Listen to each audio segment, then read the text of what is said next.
Dando sequência às nossas conversas a respeito do Evangelho de Lucas, estamos ali no capítulo 6, observando a forma como Lucas registra as falas de Jesus e Lucas que escreve a Teófilo. A gente já tem falado bastante sobre isso aqui. E nós vamos ali para o versículo 37, que diz assim: não julguem e vocês não serão julgados, não condenem e não serão condenados, perdoem e serão perdoados, deem e lhes será dado, uma boa medida, recalcada, sacudida e transbordante será dada a vocês, pois a medida com que usarem também será usada para medir vocês. Jesus fez também a seguinte comparação: pode um cego guiar outro cego? Não cairão os dois no buraco? O discípulo não está acima do seu mestre, mas todo aquele que for bem preparado será como seu mestre. Por que você repara no cisco que está no olho do seu irmão e não se dá conta da viga que está em seu próprio olho? Como você pode dizer ao seu irmão: irmão, deixe-me tirar o cisco do seu olho, se você mesmo não consegue ver a viga que está em seu próprio olho? Hipócrita! Tire primeiro a viga do seu olho, então você verá claramente para tirar o cisco do olho do seu irmão. Nenhuma árvore boa dá fruto ruim, nenhuma árvore ruim dá fruto bom. Toda árvore é reconhecida por seus frutos. Ninguém colhe figos de espinheiros, nem uvas de ervas daninhas. O homem bom tira coisas boas do bom tesouro que está em seu coração. E o homem mau tira coisas más do mal que está em seu coração, porque a sua boca fala do que está cheio o coração. Por que vocês me chamam Senhor, Senhor, e não fazem o que eu digo? Eu lhes mostrarei com quem se compara aquele que vem a mim, ouve as minhas palavras e as pratica. É como um homem que, ao construir uma casa, cavou fundo e colocou os alicerces na rocha. Quando veio a inundação, a torrente deu conta daquela casa, mas não a conseguiu abalar, porque estava bem construída. Mas aquele que ouve as minhas palavras e não as pratica, é como um homem que construiu uma casa sobre o chão sem alicerces. No momento em que a torrente deu contra aquela casa, ela caiu, e a sua ruína ou destruição foi completa. Nós temos analisado aqui as conversas de Jesus pelo prisma, pela visão de Lucas. E ele continua aqui registrando o discurso de Jesus, que está aprofundando naquela conversa com os que o cercam, com os que os ouvem, e também, obviamente, a nós, seus discípulos, que hoje, depois de tanto tempo, nos importamos com o que Jesus diz. Ele está dizendo coisas relativas ao reino e alertando pessoas que chegam ao reino sobre algumas coisas muito importantes. Jesus não está falando sobre coisas morais. Jesus não apresenta uma cartilha moral para os novos participantes do reino de Deus, mas aqui a conversa tem a ver com reforma do coração. A conversa tem aqui a ver com renascimento, recriação, gente nova que tem o seu coração transformado. Jesus quer que os seus discípulos percebam a diferença que deve tomar conta do interior dos seus seguidores. Uma movimentação que não é só estética, não é só exterior, não é só comportamental, ainda que tudo isso aconteça, o fundamento dessa transformação é interior. Tem a ver com interioridade. Olhem para vocês, percebam o coração de vocês, mudem os corações. Mudem o jeito de pensar, convertam-se, vivam a metanoia que o renascimento em Cristo proporciona ao ser humano. Jesus faz aqui advertências a respeito de ensinos que aquele povo especialmente, aliás, não só eles especialmente, nós também, mas aquelas pessoas, elas eram alcançadas por ensinos diferentes dos valores do reino. Eram ensinos ligados à religião de Israel. Essa construção vem em Jesus, Jesus vem fazendo, e Lucas registra isso nesse capítulo especialmente de Lucas, capítulo 6. Jesus está se contrapondo a esses ensinos dos religiosos, que são ensinos vazios e que não têm a ver com os valores do reino. Por quê? Sabemos muito bem que o ensino da lei, ele era superficial, mas os valores do reino, como já dissemos, são interiores. E Jesus nos alerta que esse ensino relativo à moralidade, ele nunca chega ao fundo. A moralidade que é ligada à religião, que é ligada ao fazer bem e corretamente, sem profundidade, sem uma transformação interior, ainda que fazer o bem seja correto, a conversa tem a ver com de onde esse bem vem, não é? Qual o fundamento dele, por que ele existe, por que ele é feito. Jesus quer nos ensinar que o ideal é que tudo isso que fazemos de bem seja fruto de uma transformação interior, relembrando tudo aqui a nossa conversa. Ela não chega ao fundo, essa moralidade não chega ao fundo. A religião quer comportamento. E Jesus vem falando sobre isso. E nesse trecho especialmente, o Evangelho tem a ver com outra vida, com aquilo que nós chamamos na teologia de uma mudança ontológica, de uma conversão, de uma mudança de ser, de uma transformação. Para ensinar essas coisas, lemos aqui um bocado de versículos que trazem ali dentro uma certa ironia da parte de Jesus. Eu diria até que um certo sarcasmo. Às vezes nós não conseguimos enxergar isso, mas Jesus fala com os seus ouvintes ali, utilizando aquela boa linguagem que faz com que a pessoa guarde os ensinamentos que chegaram até ela de uma forma bem efetiva. Você sabe que uma piada sempre ajuda a gente a guardar algum ensino, né? Como eu sou péssimo de piada, então eu nem me arrisco aqui, mas aqui Jesus faz algumas piadas, algum jeito irônico de falar, e isso com certeza desperta a atenção dos seus ouvintes. Ele quer que os seus seguidores lembrem-se dos seus ensinamentos, já que ele está apresentando o reino, e muitos daqueles andarão com ele, muitos daqueles serão inclusive a futura igreja que está mais à frente se formando, e essas pessoas, assim como nós, continuam no mundo, são seguidores de Jesus que precisam aprender como viver no mundo dentro dos valores do reino. Vivem no mundo, não pertencem ao mundo, fazem parte do reino de Deus, e Jesus, sabendo de todo o desafio que é viver numa sociedade caída, dentro de uma realidade de mundo caído, ainda que dentro do reino, ele quer que os seus ouvintes e nós, seguidores e discípulos dele, aprendamos como viver nesses dias, principalmente as relações com as outras pessoas. O foco dessa conversa é relacionamento. Ele fala de julgamento, ele fala de preconceito, ele fala de olhar pouco para si, muito para o outro. Você já leu o texto, você já percebeu isso. Então, essa pressão toda que o mundo caído exerce, exige dos seguidores de Jesus o entendimento. E para que isso aconteça, Jesus usa algumas ilustrações muito interessantes, e eu quero olhar ponto a ponto dessas ilustrações e comentar algumas coisas com você. A primeira ilustração que Jesus cita é a ilustração de um cego guiando outro cego. Está ali no versículo 39. Jesus fez também a seguinte comparação: pode um cego guiar outro cego? Não cairão os dois no buraco? O discípulo não está acima do seu mestre, mas todo aquele que for bem preparado será como seu mestre. É interessante que essa ideia de um cego guiar outro cego, imagine a cena, é uma cena eminentemente trágica. Vai dar ruim, não é?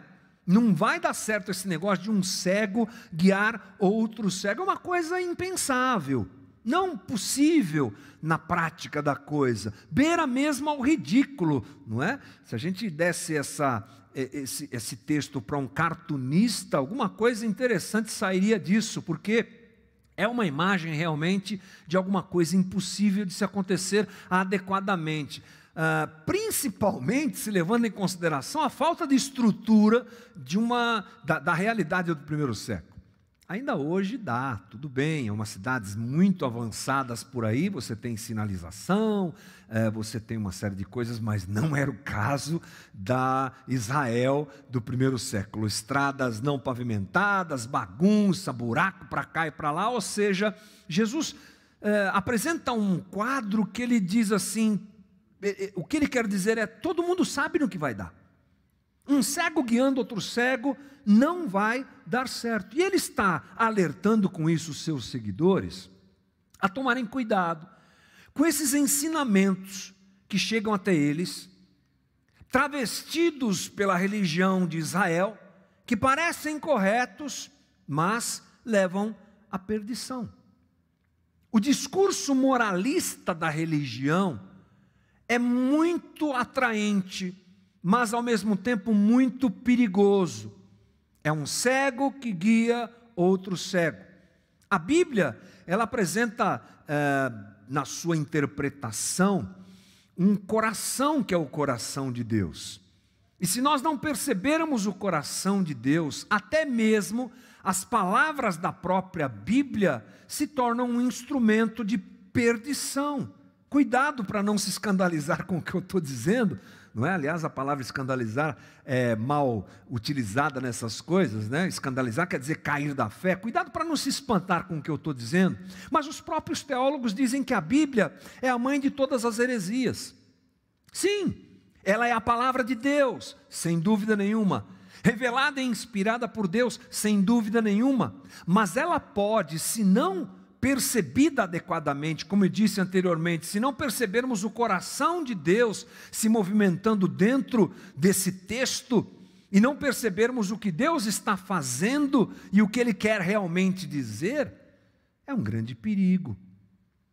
Quantas histórias de gente que se afasta da real espiritualidade do Evangelho, utilizando o texto bíblico para isso.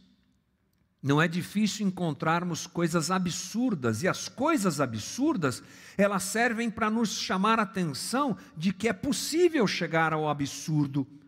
Histórias como Jim Jones, um reverendo americano, que na década de 70 levou mais de 1.000 pessoas para morar na Guiana Francesa, e ele dizia que estava construindo o reino do Jim Jones e tal.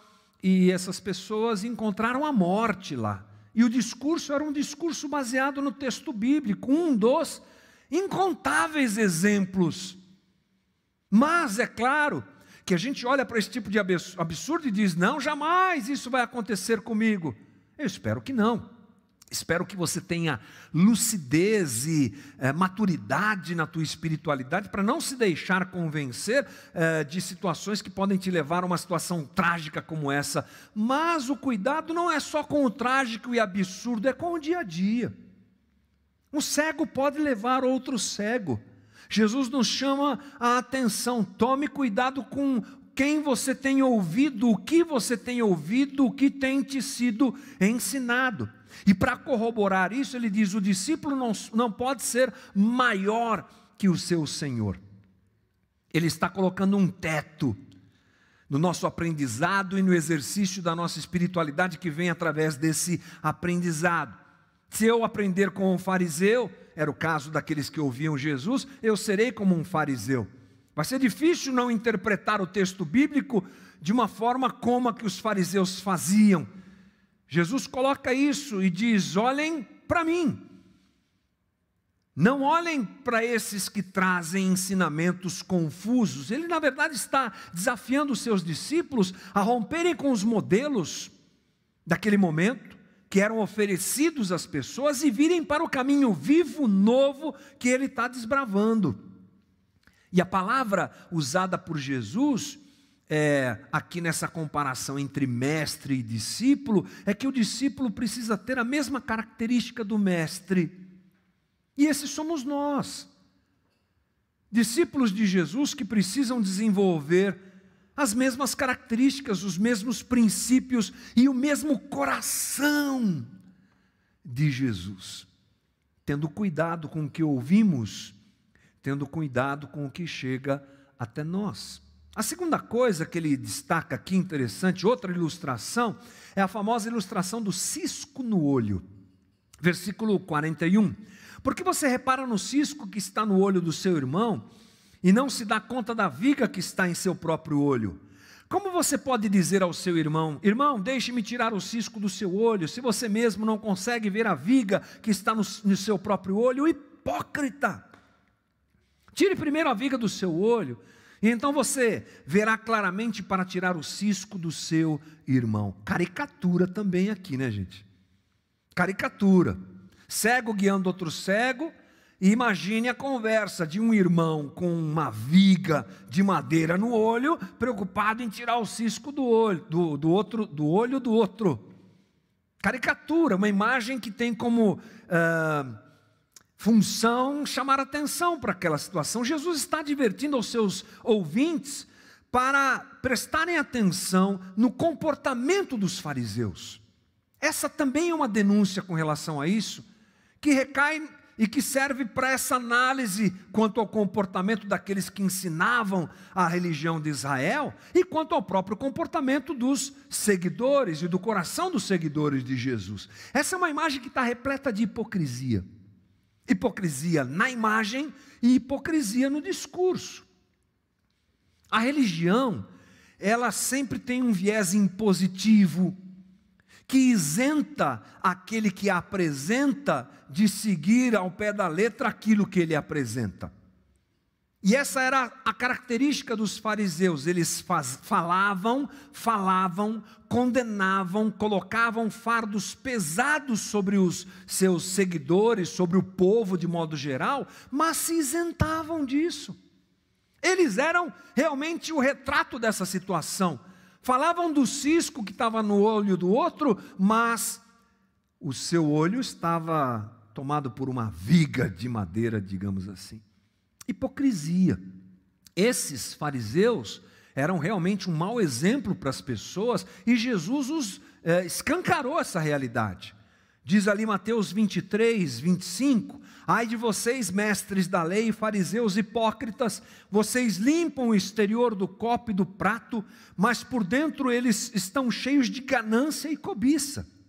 Fariseu cego, limpe primeiro o interior do copo e do prato, para que o exterior também fique limpo. Ai de vocês, mestres da lei, fariseus hipócritas, vocês são como sepulcros caiados, bonitos por fora, mas por dentro estão cheios de ossos e de todo tipo de imundície. Assim são vocês, por fora parecem justos ao povo, mas por dentro estão cheios de hipocrisia e maldade. Aqueles homens pregavam para os outros, e Jesus está dizendo: quem chega até o reino não pode viver de maneira hipócrita, porque se assim o fizer, não entendeu nem sequer o que é o reino. Jesus não está falando de perfeição, gente. A religião gosta muito de apontar para essa perfeição comportamental. Já Jesus, ele apresenta a realidade do reino para nós, de gente que é falha, se reconhece como falha, mas deseja sempre acertar. Essa é a diferença. A religião apresenta a aparência dos que estão certos e se apresentam assim. O reino de Deus é feito, é composto, abraça, acolhe e é o ambiente onde aqueles que sabem que são errados, admitem que são errados e querem mudar de vida. A religião sempre apresenta esse viés de perfeição impossível e que coloca pressão sobre os outros. É interessante que o cumprimento da lei feito por Israel, sem a compreensão do papel de Israel como luz para as nações, fez uma coisa que é muito clara nesse discurso dos fariseus, aliás, no discurso dos fariseus. O que é que Jesus também está denunciando aí? Israel se isolou, e não era para Israel se isolar.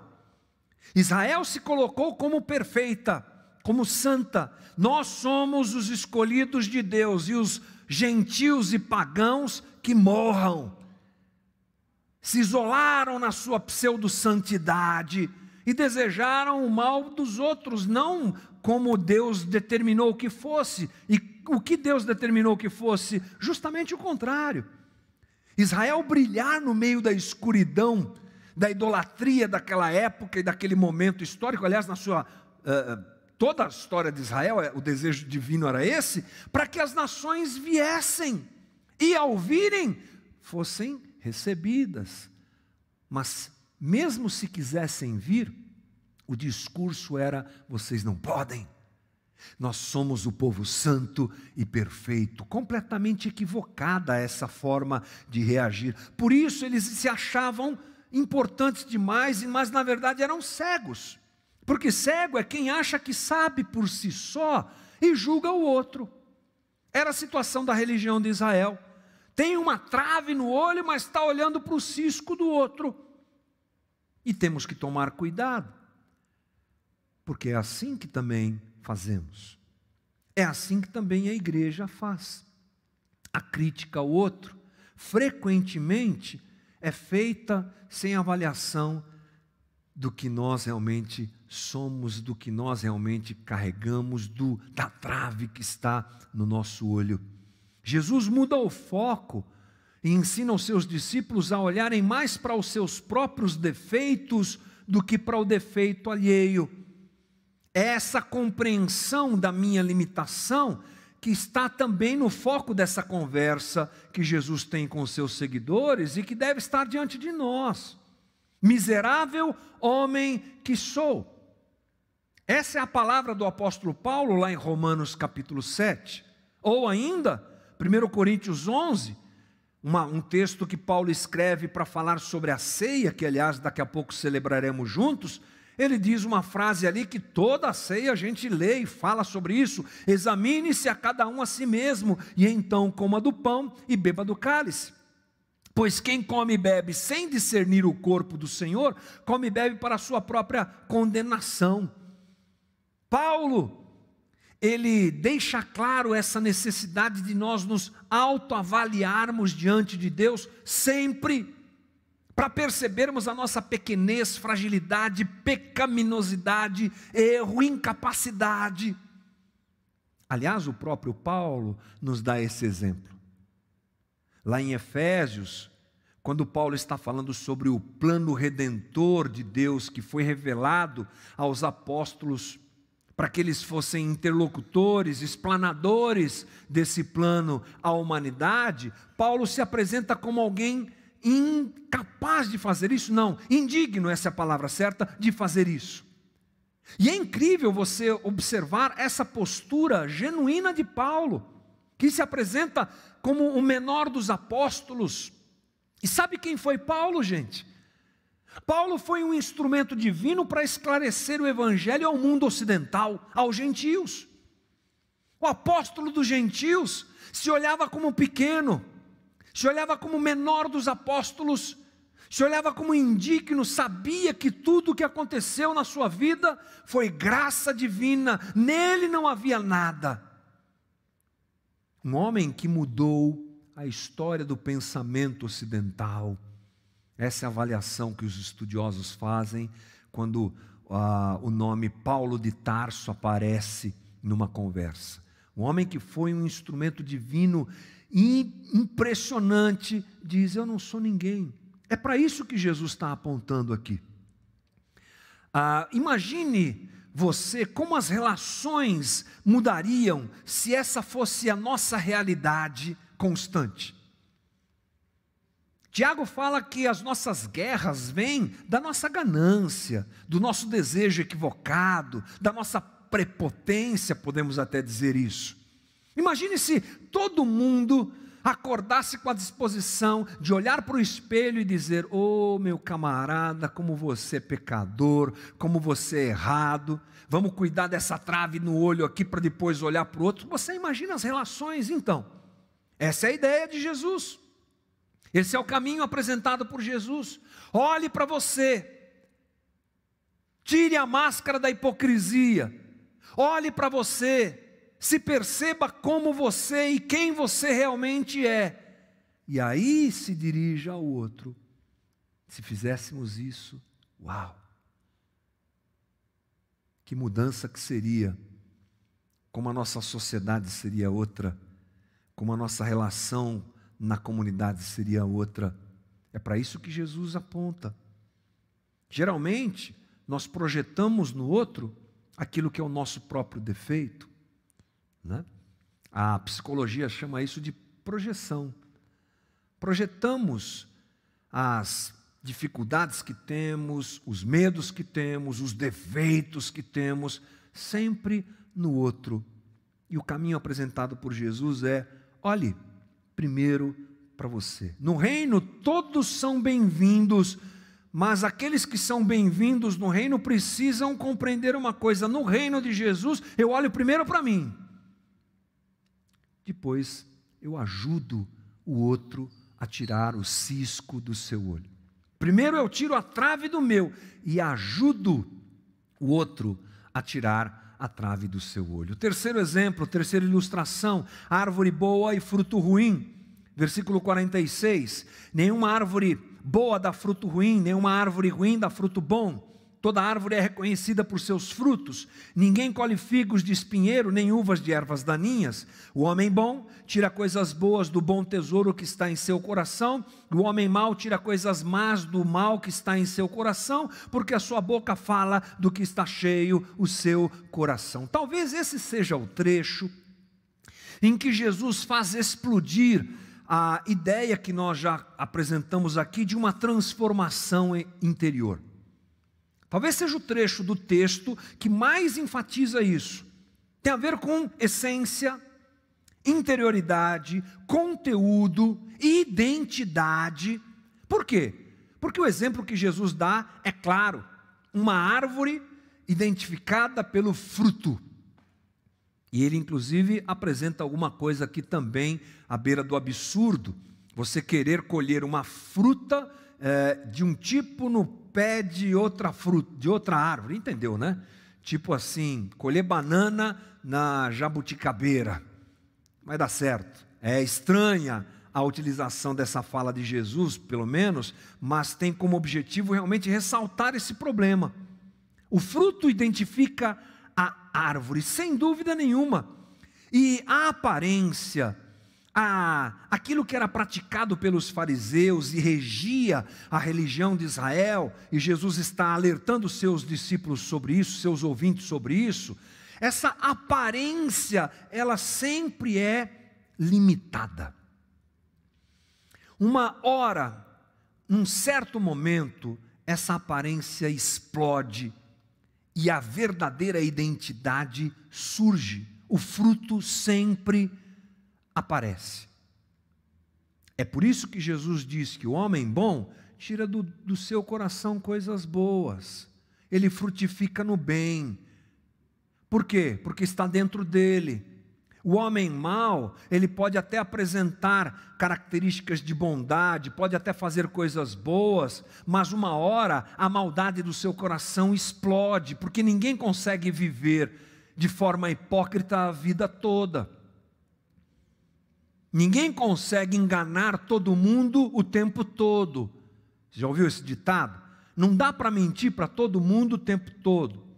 Às vezes você mente para todo mundo, ou a pessoa consegue mentir para todo mundo, mas isso não dura o tempo todo. E às vezes a pessoa mente o tempo todo, mas não para todo mundo. As duas coisas, isso é impossível. Uma hora a casca cai.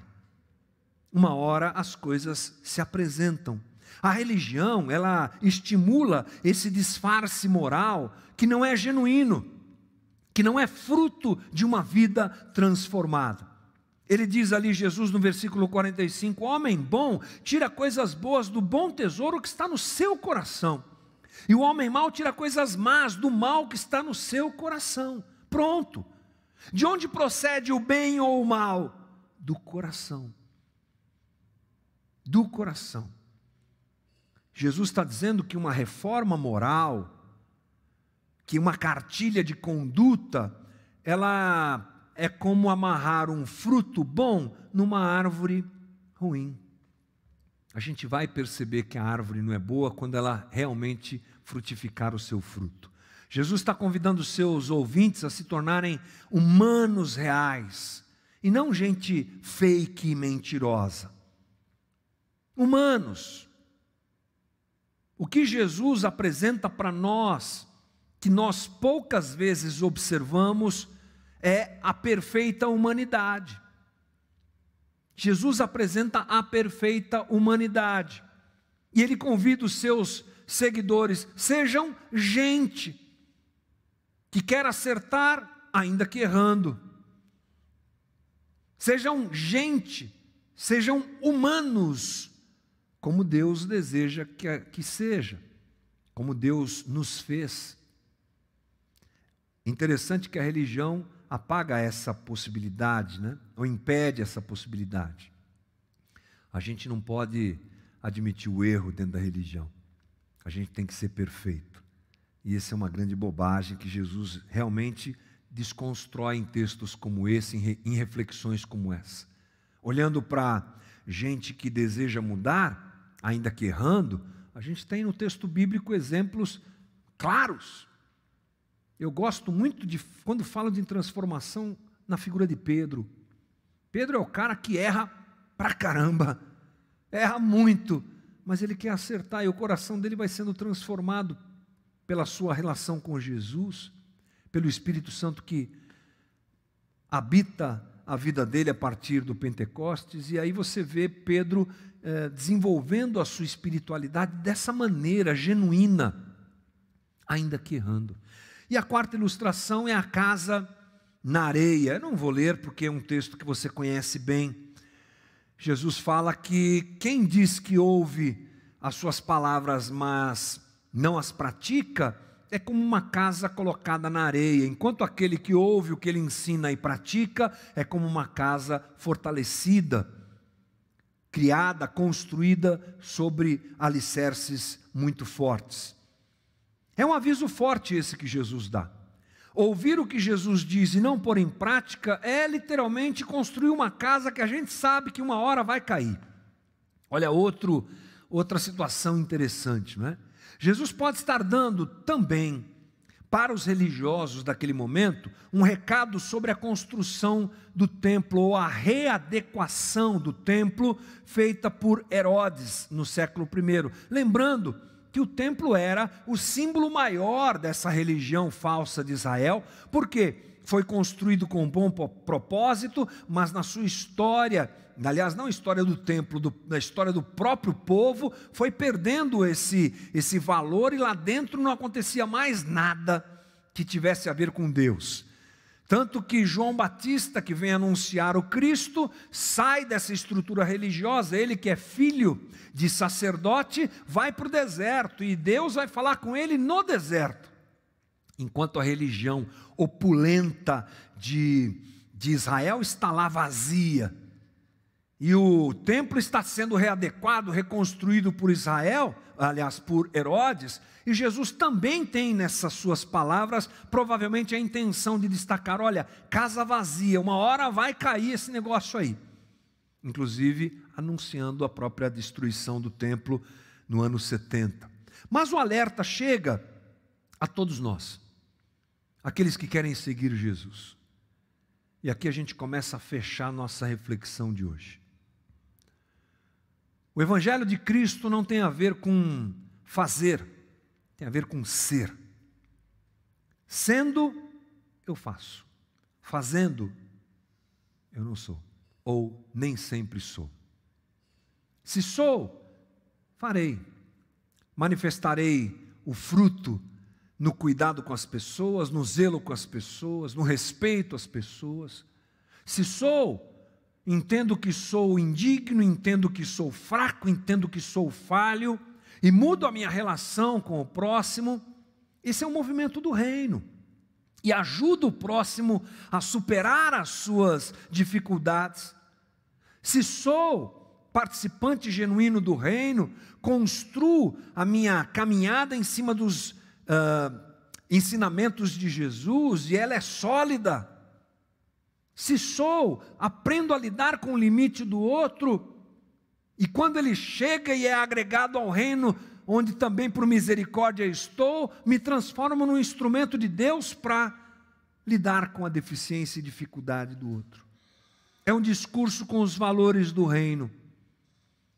Semana passada nós falamos sobre fazer o bem ao inimigo.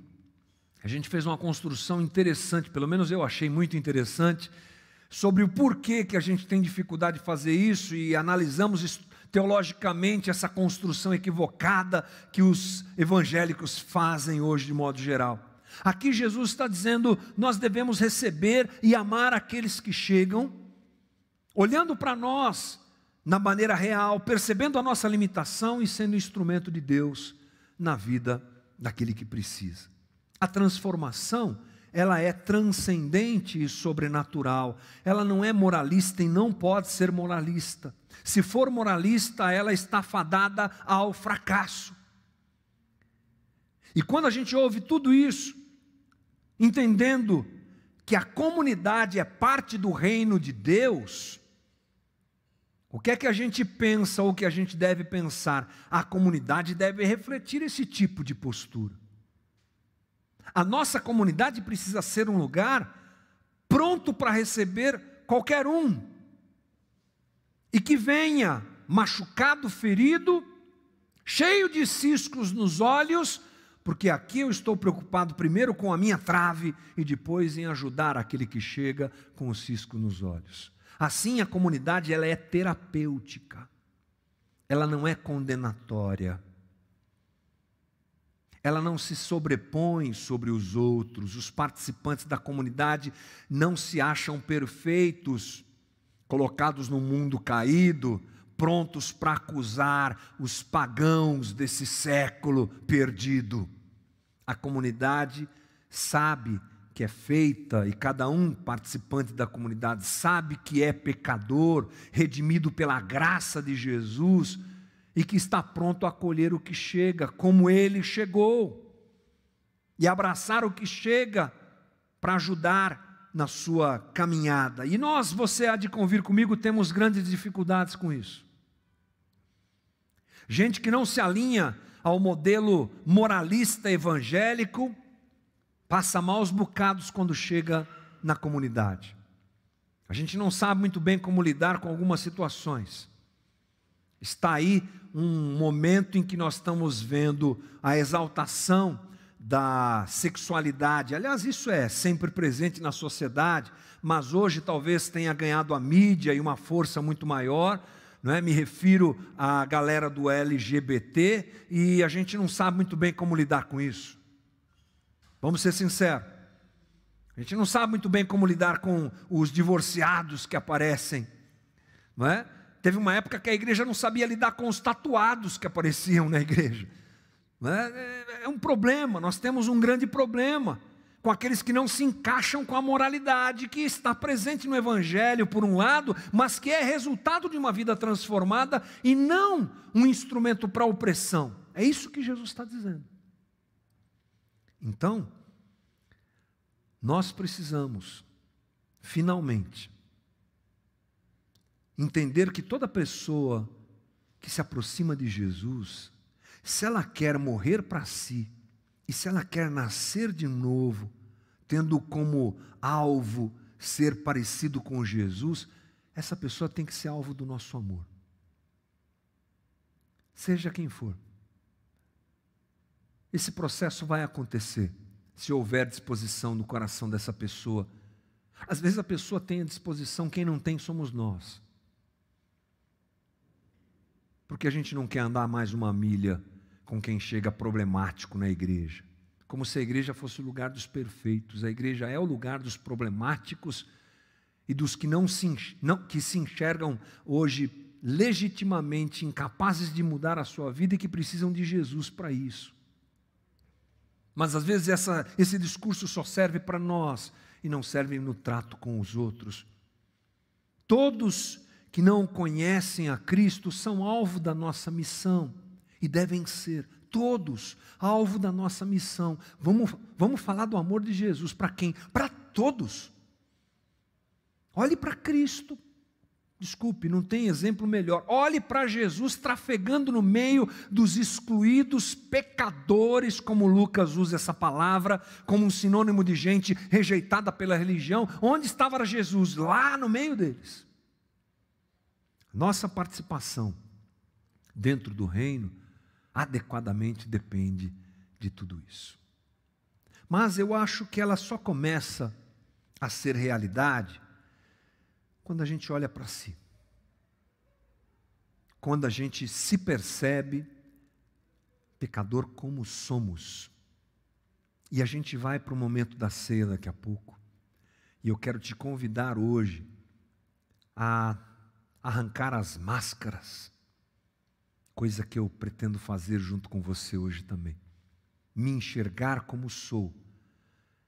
Nos prostrando juntos diante da cruz, da obra redentora de Cristo, representada de uma forma tão linda, especial e real pela ceia. Aí, a partir disso, a gente começa a enxergar o outro como alguém que precisa e que pode ser ajudado pela gente. Vamos orar. Senhor Jesus, nosso coração está diante do Senhor nessa manhã, pedindo que a Tua palavra ocupe lugar em nós. Não o lugar do conhecimento mecânico, não o lugar da academia, digamos assim, não o lugar só do entendimento racional, mas, acima de tudo, o lugar de transformação necessária para a nossa própria vida. Suas palavras são vida para nós. Elas são encaradas de maneira dura quando a gente tem resistência a viver o que o Senhor quer que a gente viva. Elas são difíceis e desafiadoras para a nossa natureza humana, mas possíveis na vida daquele que se coloca diante do Senhor e diz: Jesus, me ajuda. É o que a gente faz hoje, nessa manhã. Nos ajuda a olhar mais para a gente. E quando olhar para o outro, que não seja para acusação, não seja para destruição, não seja para morte, não seja para condenação, não seja para rogar pragas, não seja para discriminar, não seja para abominar. A tua realidade para nós não foi essa. O Senhor nos amou, pecadores que somos. Multiplica essa realidade através de nós. Corações que sejam transformados por Ti, para agir para com o outro da mesma maneira. Obrigado por essa manhã. Eu consagro tudo que está nessa mesa, o pão, eu consagro o vinho, eu consagro e apresento ao Senhor este momento, onde celebraremos a morte e a ressurreição do nosso Senhor e Salvador. A Tua morte, Senhor, a Tua ressurreição, a Tua morte por nós, pecadores, redimidos pela Tua graça e misericórdia. Oramos em nome de Jesus. Amém.